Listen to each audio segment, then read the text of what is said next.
Mature people never fight on double front. समझदार दुनिया में 3 लोगों के बिना आप नहीं रह सकते और 3 लोगों के साथ नहीं रह सकते। कौन है वो 3?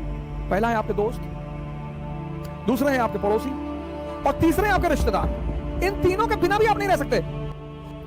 समझदार जो लोग हैं, सारा राज समझदारी का है। इसीलिए तो राम जंगल जा रहे हैं, तैयारी करनी है। कुछ लोग आईएएस की, अगर आप बड़ी बड़ी तैयारियां कर रहे हैं, गौर से सुनिएगा इस बात को, अगर आप जीवन में बड़ी बड़ी तैयारियां कर रहे हैं और हर फ्रंट पे लड़ रहे हैं,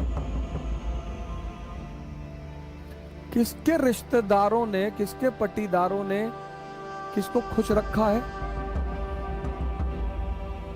हां, जब आप ऊंचाई में पहुंच जाएंगे तब ये लोग भाग कर आएंगे। दुनिया में 3 लोगों के बिना आप नहीं रह सकते और 3 लोगों के साथ नहीं रह सकते। कौन है वो 3? पहला है आपके दोस्त, दूसरे हैं आपके पड़ोसी और तीसरे हैं आपके रिश्तेदार। इन तीनों के बिना भी आप नहीं रह सकते और इन तीनों के साथ भी आप नहीं रह सकते। इन तीनों से अपने आप को बचाना ही योग्यता है। आप उठे समस्तीपुर से, बैग उठाए, किसी को बताया ही नहीं कि आप आईएएस की तैयारी करने जा रहे हैं, बताया ही नहीं आपने, चर्चा ही नहीं की।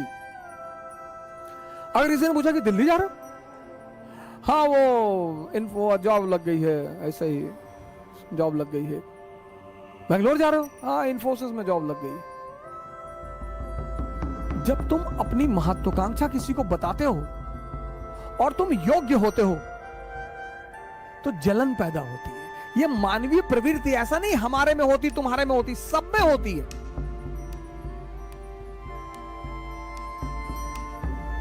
सब में। अभी तुमको ऑस्ट्रेलिया में आईएएस बना दिया जाए, तुम नहीं जाना चाहोगे। कौन जानता है तुमको ऑस्ट्रेलिया में हो गए आईएएस। इसलिए जब तुम आईएएस बनते हो, मंत्री बनते हो, नेता बनते हो, अपने घर की तरफ भागते हो। जितने लोग बंबई में कमाते, दुबई में कमाते, कमा वहां रहे हैं, मकान बनवाते हैं गांव में 2 बीघे में, हाँ बड़ा मकान, बड़ी बड़ी दीवारें और करीब 1 बीघे में मकान और ट्रैक्टर खड़ा हुआ है। क्यों? क्योंकि वो जो पट्टीदार हैं आपके, वो डेली उस मकान से गुजरेंगे और डेली मरेंगे। उसका मजा है सर। दूसरे को क्या दिखाना सर। अब आप गोरखपुर से गए, सेटल हो गए बंबई में, कौन जानता है आपको बंबई में?